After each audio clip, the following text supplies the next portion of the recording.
A nossa palestra, como o Bernardo já antecipou, será Estado de Mercado, com Courtney Guimarães, que é Scientist da Avaneire. Por favor, o Courtney já está aqui? Courtney, seja muito bem-vindo ao nosso palco. Estamos ansiosos por suas palavras. Uma salva de palmas. Bom dia a todos, muito obrigado. Meu querido, você pode botar o PowerPoint? Daqui atrás? Muito bem. Como já visto anteriormente, você pode aumentar o som um pouquinho?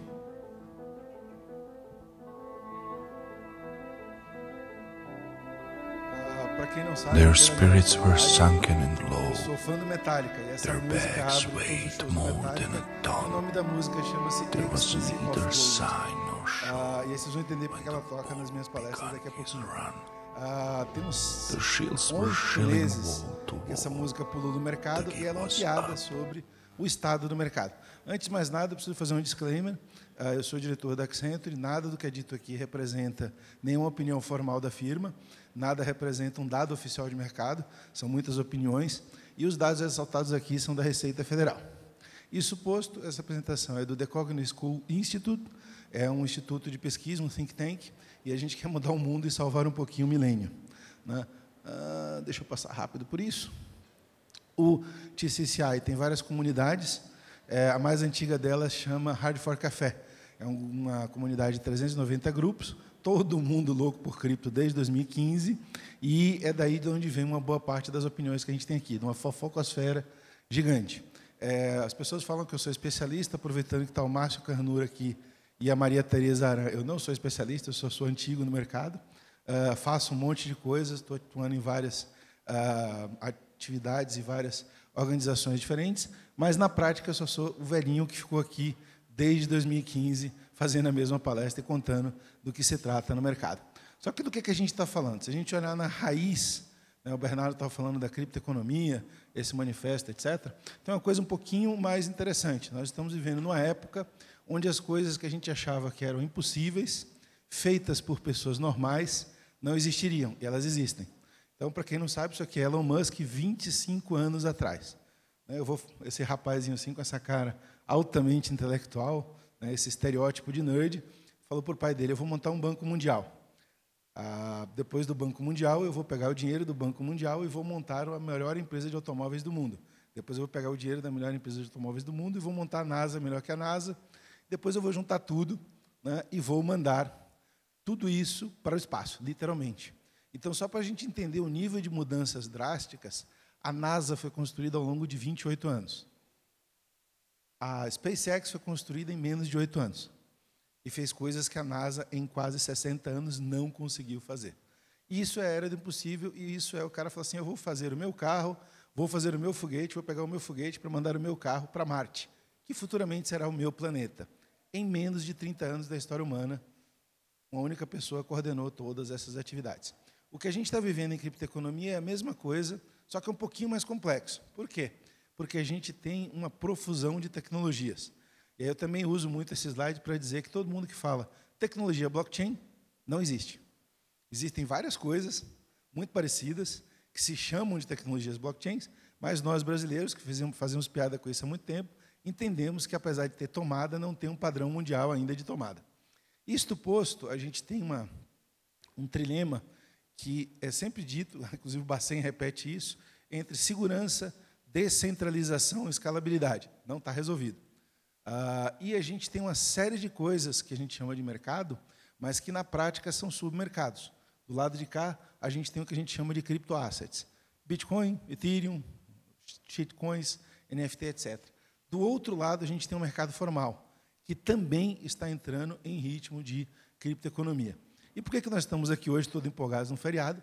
Porque esse negócio, essa palestra eu fiz na semana passada no Bradesco, o mercado era 2,8 trilhões, hoje de manhã, literalmente hoje de manhã, às 8h40, ele chegou a 3,10 trilhões.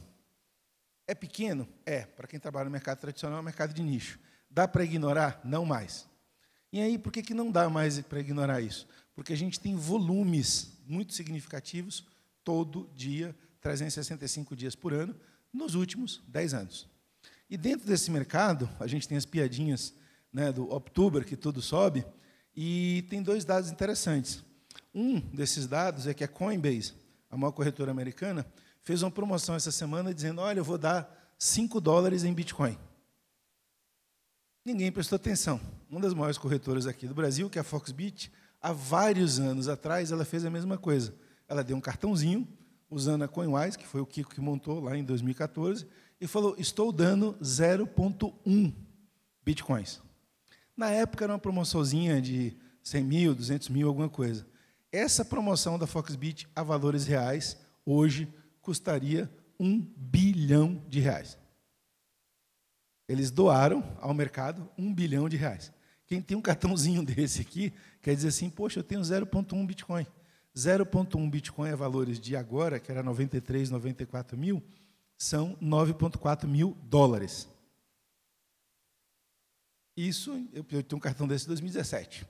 E aí, o que acontece? Quando a gente olha para tudo isso, existe uma segunda coisa, a questão do mercado tradicional, ou seja, Wall Street.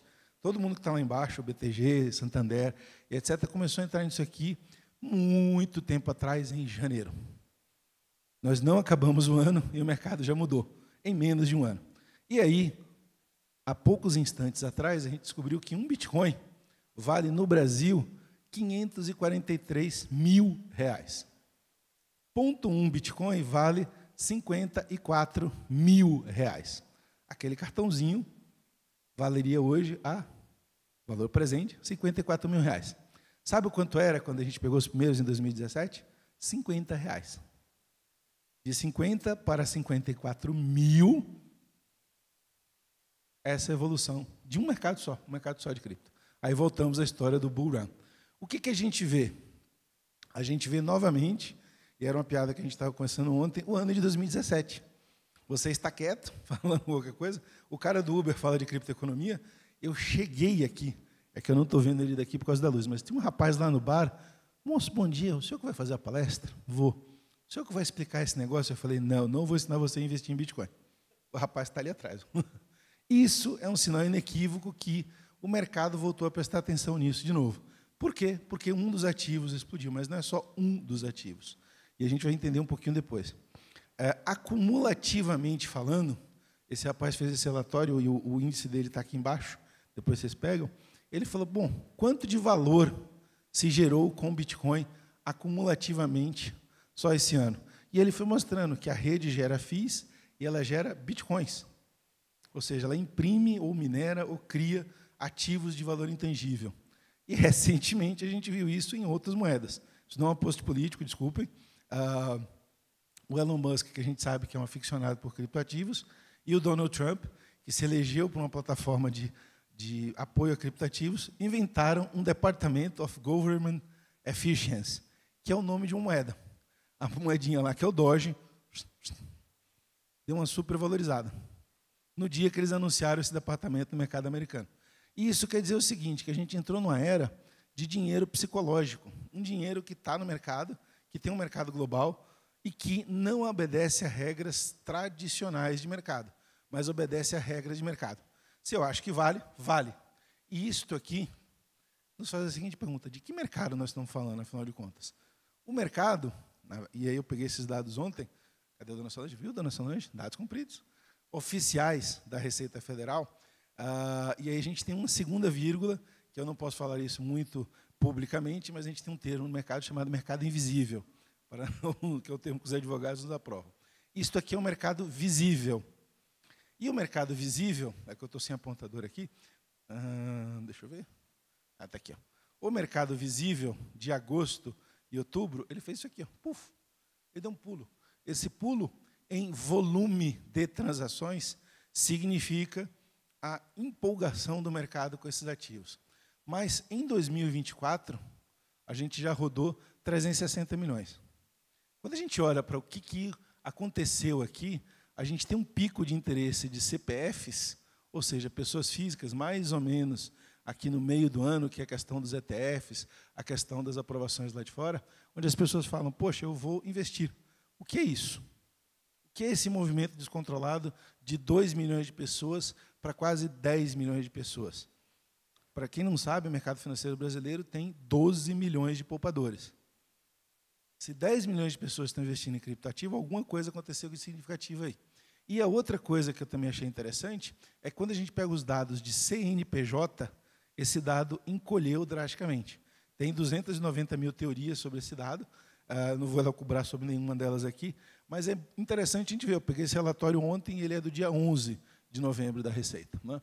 E aí o que acontece? A gente tem picos de operações, de volume de operações ao redor do Bitcoin, e tem picos de valores acumulados ao mês no mesmo ativo.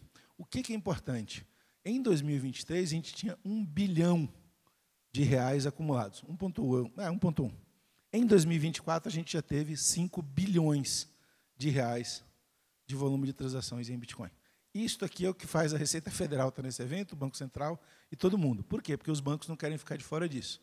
E esse gráfico que eu tirei antes de entrar aqui, ele mostra novamente, vou botar um slide aqui, ele mostra novamente as volatilidades, Bitcoin saindo de 89 mil, chegando a 93, 95. Isso aqui foi antes, quando ele teve um volume, um valor alto histórico, e a gente continua seguindo nessas operações. O que acontece? Existe uma segunda moeda chamada Tether, que é o dólar. E aí, o que é a grande diferença do dólar em relação ao Bitcoin? Primeiro, a gente tem muito mais transações. Segundo, a gente tem um volume brutalmente superior. Dados da Receita Federal, dados do mercado visível, de 20 a 23 bilhões. E aí, se a gente tem 5 bi no Bitcoin, a gente tem 169 bi no Tether. 5, 169, 5, 169. O que é isso? Câmbio. Ou hedge. Eu quero estar exposto em dólar, porque o dólar está subindo, vou comprar um criptoativo. Este número aqui, esta banda, ela está desde 2023.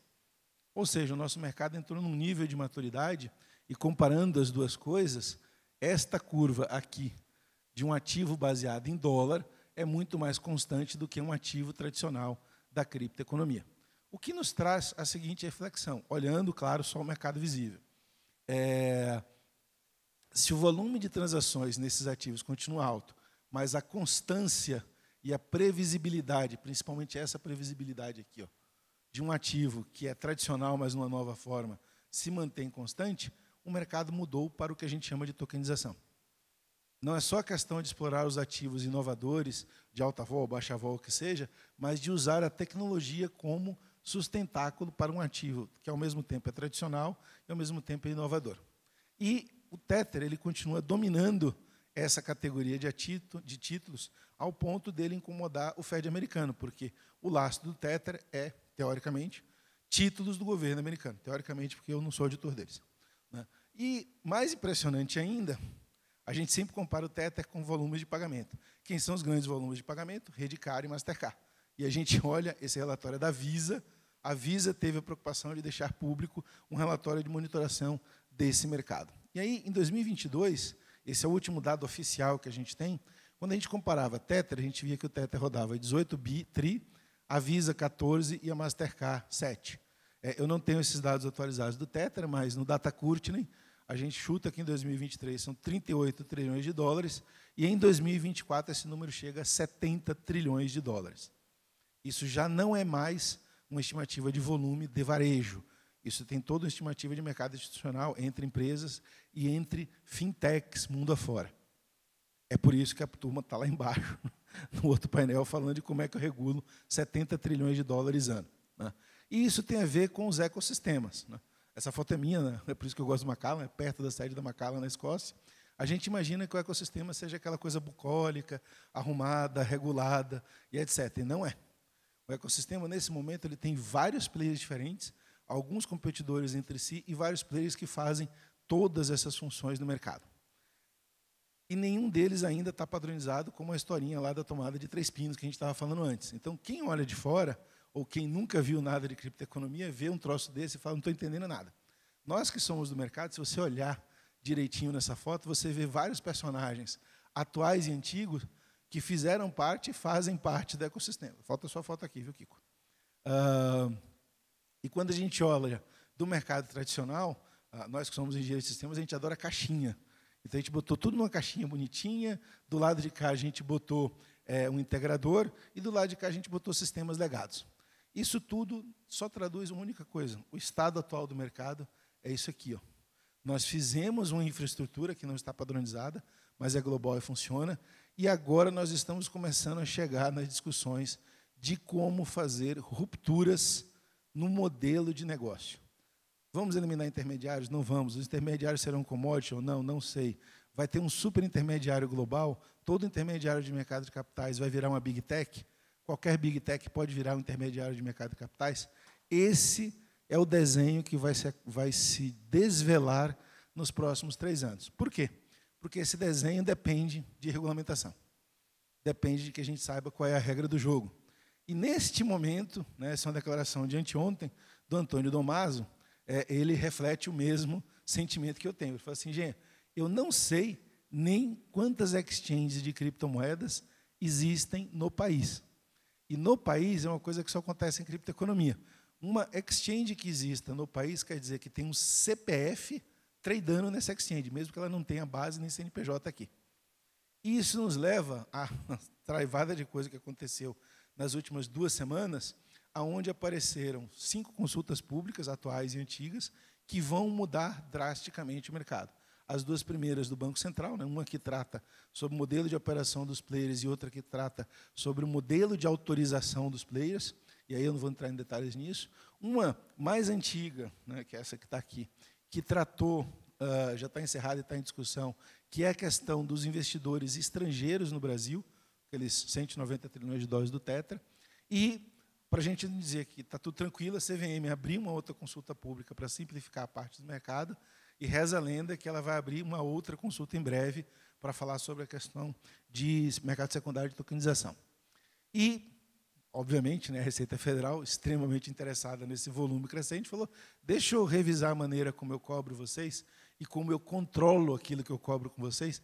E se a gente apertar isso aqui, né, essa consulta especificamente, ela virou uma espécie de super Big Brother cripto. Ela pede mais detalhamento dos participantes, pessoas físicas e jurídicas, mais detalhamento das operações e mais granularidade das operações. É isso que ela está pedindo aqui.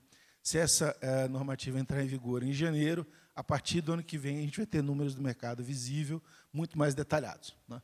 E aí, eu acho muito surreal isso, porque esse projeto de lei, na verdade, o deputado que deu origem ao projeto de lei é o criador do grupo do Hard Fork de juristas, começou em 2016, ele liberou, não é que ele liberou, ele aprovou um PL no Congresso semana passada, e esse PL reza sobre uma questão extremamente importante, que é a segregação patrimonial, dentro dos prestadores de serviços de cripto.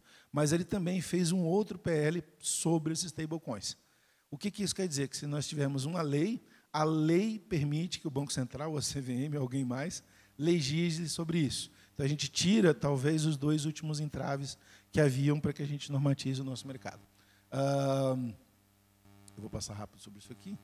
A gente tem também um outro projeto no mercado federal, que, apesar de ser sistema financeiro, ele fala sobre liquidação de ativos e deveres usando estruturas de mercado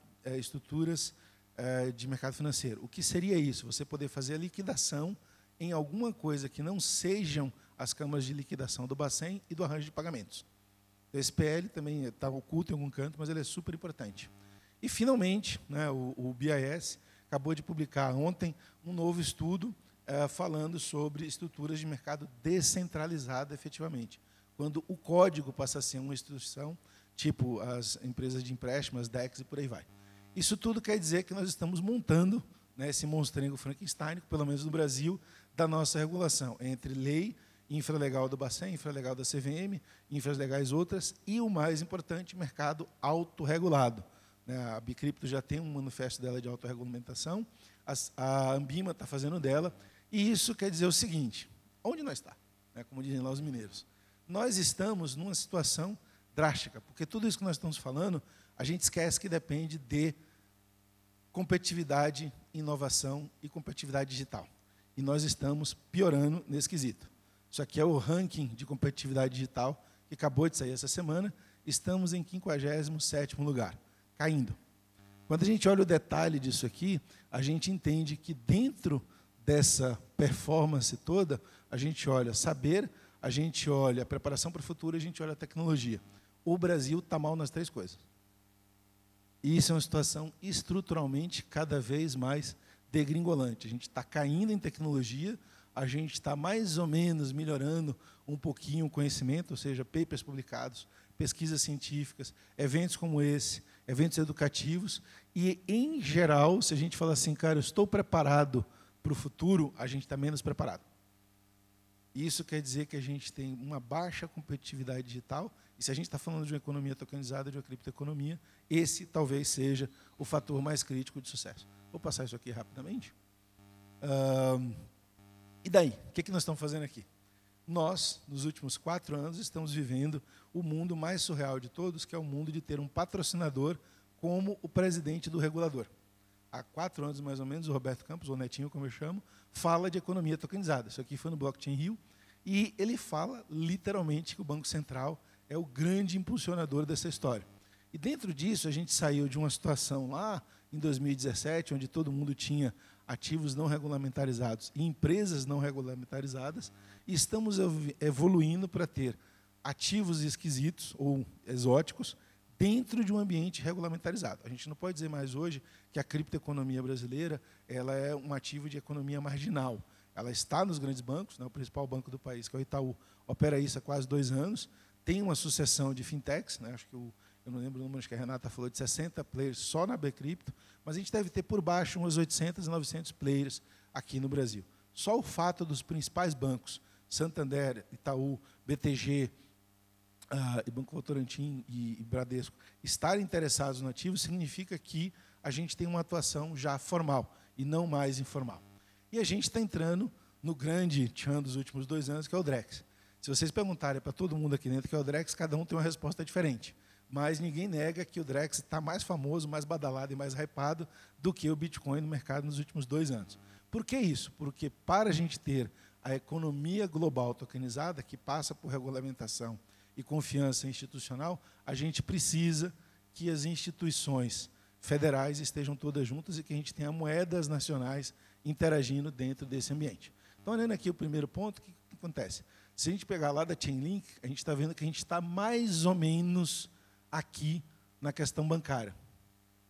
Habilitar que um banco tenha Bitcoin no seu balanço. Problema 1, como é que eu contabilizo isso? Problema 2, que preço eu pego para botar Bitcoin no meu balanço e que horas?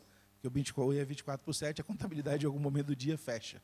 E a terceira coisa, quanto de basileia eu preciso ter de cobertura para esse ativo tão volátil? Essas são as perguntas que os bancos fazem e que a gente espera que estejam respondidas lá na regulamentação que o Bacen solte em algum momento do ano que vem. A segunda coisa, em termos de princípios, é qual é a ideologia que isso vai seguir. O Bitcoin é odeio o governo, odeio imposto e odeio organizações. É tudo descentralizado. Mas adoro mineradoras e adoro exchanges que façam coisas exóticas. O Bitcoin, dentro do sistema financeiro normatizado, ele vai ser o quê? Ele vai ser controlado, keys not your money, ele vai ser um misto dos dois, ele vai ser o portador quando eu quiser e a instituição quando eu quiser. A gente não definiu isso ainda, né? E dentro desse contexto de ativos emitidos, tudo que está dentro de uma instituição tradicional é extremamente formal. E aí a gente olha o seguinte, qual é a segunda grande derivada disso? A partir do momento que os ativos entraram nos bancos, todo mundo começou a falar, peraí, os ativos digitais são desse jeito. O que eu faço no meu mundo normal com isso? E se criou, né, a hipótese, que está sendo provada, novamente, nos últimos 3 anos, de que esta tecnologia, essa maneira de trabalhar, vai reduzir custos, aumentar a liquidez e aumentar a emissão de ativos no mercado tradicionais. Aumentar a liquidez é uma coisa que a gente fala o dia inteiro, mas quer dizer o seguinte, ter mais disponibilidade de transações para todos. E a gente está falando do ciclo de ponta a ponta de tokenização desde então. Eu vou pegar só um pedacinho disso aqui que o Marcel fez, porque é uma coisa importante do ponto de vista do banco. O banco, ele não tem uma visão de que ele vai confiar numa rede. O banco, até por lei, sempre vai confiar em alguma coisa que o escritor da lei ou o escritor da sua regulamentação diga, é ali que você tem que fazer essa coisa. Tirando as raríssimas exceções, o banco faz o que o regulador manda ele fazer, ao ponto da nossa contabilidade ser uma lei, né? E isso quer dizer que, lá fora, alguns bancos têm a liberdade, supervisionada, claro, de fazer coisas diferentes. Então, esse processo aqui, que é um processo de tokenização de um bonde, ele teve uma Central Clearing, que é a DTCC, o apoio do Banco Central Americano e vários bancos ativos para fazer isso. E quando eles tentaram refazer esse processo, que eles fizeram tudo que está aqui embaixo, eles não só colocaram tecnologia, eles colocaram as salvaguardas que a tecnologia tem para substituir processos que estão em empresas por tecnologia, por código, por software. Isso quer dizer que eu esclareça ao regulador que todos os controles que ele precisa ter continuam, mas não estarão mais em algum lugar, estarão numa rede. Qual é a vírgula? Esta rede tem dono, diferentemente da rede Bitcoin, da rede Ethereum, que são 100% descentralizadas. E aí eu vou passar rápido por isso aqui. A gente começou a ter um segundo grande problema, que eu não lembro, acho que o Antônio estava falando comigo ontem, Antônio Guimarães, que é a taxonomia. O que é o quê? Se você perguntar para nós do mundo técnico, a gente tem 700 numerozinhos. ERC 721, ERC 1115, 1155, etc. Se você perguntar para um cara mais de mercado financeiro, ele quer ver caixinha. Não, mas isso é commodity, isso é valor mobiliário, isso é dívida, isso é equity, isso é o quê? E a gente está congruindo e tentando juntar as duas coisas até hoje. Ou seja, quando vem o Drex, e essa é a grande modificação do Drex, ele tentou amalgamar todas essas dúvidas que a gente estava tendo até aqui, sobre a égide e sobre a coordenação do Banco Central. E aí, eu peguei esse slide só para falar de uma coisa, desde 2021, o Banco Central dos Bancos Centrais, que é o BIS, criou uma coisa chamada Hubs de Inovação. Então, não é só o Brasil que está pensando, e o Brasil não está pensando sozinho. Todas essas iniciativas são iniciativas que estão andando em paralelo, desde essa época, pelos bancos centrais, e, nesse momento, essa aqui uns amigos meus tiveram na reunião semana passada, a gente está tendo todo um projeto ligando a Europa, Londres, o Banco da Inglaterra e a Ásia. Por que não veio para a América ainda? Porque o mercado americano não está organizado suficientemente e porque nós estamos mais avançados que todos esses 18 projetos. Tudo o pessoal está gastando dinheiro com quase 900 pessoas lá fora, a gente está fazendo sozinho com o Banco do Brasil e o Acordo de Cooperação Técnica por aqui. Em que pé nós estamos? Isso veio da apresentação do Fábio da semana passada. A gente tem uma primeira fase, que é, deixa eu provar a tecnologia, aquele trilema que a gente estava falando, e estamos entrando numa segunda fase, que é governança. Se o Banco Central vai ser dono da infraestrutura, quem vai governar o que entra nessa infraestrutura? Né? E aí tem etapa 1, etapa 2, vocês vão ver mais em detalhe depois.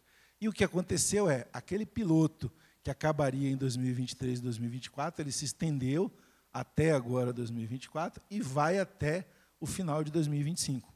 Ontem eu gravei uma entrevista com o Fábio, ele falou, olha, meu sonho é que em novembro de 2025 a gente esteja testando isso com a população, e não só com os participantes. Né? E aí sim a gente entra nesse estado futuro de economia tokenizada. O que a gente precisa para fazer isso? A gente precisa criar processos de ponta a ponta, e não só a tokenização. Coisas chatas como provar identidade fiscal, fazer questão de prevenção à lavagem de dinheiro, firmas e poderes, a custódia disso, que é uma coisa que a gente discute todo santo dia, serviços notariais, da fé e da autenticidade, mesmo que seja só tecnologicamente, até a questão da integridade de dados. E isso integrando todos os players do mercado e todas as plataformas de blockchain possíveis e imaginárias. Essa é a missão. Não só do Drex, mas de todo o mercado. E nós aqui, o que a gente faz? Como é que eu abro uma bola de cristal para saber para que lado eu corro? Primeiro, inexoravelmente, não existe mais dúvida sobre pessoas. Isso aqui hoje é um mercado de wallets identificadas com Know Your Customer dentro do mercado. E isso chega a meio bilhão de pessoas. A gente tem uns thresholds em tecnologia que, quando passa de 100 milhões, você fala que a coisa não vai mais degringolar. Já passou de 100 milhões há bastante tempo. A segunda grande coisa, todo mundo tem uma ambição gigantesca, né, e não vai aparecer aqui embaixo, mas esse quadradinho aqui é um quadradinho de alguns trilhões de dólares. Quando a gente junta tudo isso aqui, a gente chega num número que eu não sei nem falar direito, que é quadrilhão. Esse número aqui de derivativo é 1 ou 2 quadrilhões de dólares ano. Esse é um mercado que vai ser tokenizado, porque é um mercado que precisa ser global, 24/7, e em execução em T0. Com isso na mão, é tão engraçado que até a Tether lançou uma plataforma de tokenização. Esse foi um anúncio do começo da semana, onde ela lançou o Hadron. Hadron é o nome de uma subpartícula física, mas se a empresa que tem o maior volume de transações em dólar do mundo montou uma plataforma tokenizadora, ela tende a ser um belo monopolista. E isso deixou o mercado todo desesperado. Por quê? O mercado informal de ativos descentralizados, ele não precisa da formalidade institucional. E a gente vai acompanhar esse movimento pelos próximos 6 meses para ver o volume que a Tether consegue suportar. Enquanto isso, a gente está fazendo toda essa simulação, e agora, já em parceria, o Banco Central acabou de anunciar uma parceria com Hong Kong, para começar a tokenizar isso entre instituições e entre continentes, né? O Banco de Singapura está fazendo isso com os Estados Unidos, usando a Fidelity, e já está em conversas com o Banco Central. Eu não sou Fábio Araújo para falar em nome dele, mas talvez a gente tenha alguma surpresa na fase 2.2 do DREX, que seja algum teste que já seja internacional em cima disso. E padrões estão começando a surgir, né? Novamente, as 3 maiores clearings, que é a DTCC, a Euroclear, e uma outra que eu esqueci o nome, montaram isto aqui, ó, o Digital Asset Securities Control Principles. É como eu faço gestão de risco em valores mobiliários que sejam tokenizados, né? Isso, inclusive, a Núclea está fazendo por aqui. Enquanto isso, no nosso país, a gente está tendo aqueles espasmos de tokenização. O disclaimer, eu fui sócio do Andrés na NetSpaces. A NetSpaces está tokenizando ativos imobiliários. Tudo legal, com cartório, tudo bonitinho e resolvido, né? E a própria Núclea, que é a nossa infraestrutura maior de mercado, criou uma plataforma, e a visão de uma plataforma, onde tudo isso que a gente está falando pode acontecer lá dentro. Ah, mas era centralizado e agora eu criei um monopolista. Talvez a gente tenha que criar monopólios digitais nesse mercado institucional. Google é um Google, Facebook é um Facebook. Alibaba era um Alibaba, agora são 2, 3. E eu sempre digo que digitalização absoluta provoca monopólios naturais absolutos. Isso não é ruim, isso é economia de escala, né? E a gente também está andando com outros tipos de tecnologia, inclusive aqui no Brasil. Disclaimer, a Accenture tem investimentos na Parfin. Isso é um material da versão 2.0 da Rails, que é uma rede que a Parfin fez aqui, que está em teste, que é usada na Núclea e que está em teste dentro do próprio Drex, né? Mas, como o Jorge Marcel fala, a gente tem uma situação que ainda é longe da ideal. O que a gente acabou criando foi silos. Tem uma série de players, cada um com sua plataforma, cada um com seus estándares de produtos e projetos, e eles não se falam entre si. Esta, na teoria, é o grande mérito do projeto Drex quando ele chegar ao final dele. Ele vai homogeneizar e padronizar todas essas operações que aconteceram hoje de maneira isolada. E aí a gente tem a questão, né, essa é uma matéria de ontem, onde nós vamos ter todos os desafios tecnológicos e alguns fatores culturais para superar o que seria essa economia tokenizada, né? Vou passar rapidamente por isso aqui. Tendo em vista, novamente, o que seria a grande infraestrutura, a gente tem que ter uma visão de engenharia para isso, mas toda esta visão ela precisa ser muito bem compreendida pelos reguladores, porque ela precisa ser normatizada, mantendo as funcionalidades, as obrigações que foram trazidas aos mercados de pagamento de capitais de seguros, porque ninguém inventou isso do nada, inventou isso para proteger o mercado, mas, ao mesmo tempo, aceitando as mudanças de organizações, posições e governanças que essa evolução tecnológica vai permitir. E o mais importante disso, 90% disso aqui não é blockchain. 90% disso aqui é integração com sistemas legados, dados, integridade de dados e poder notarial de validação, que pode sim ou não vir para um blockchain. E é essa coisa que a gente está construindo.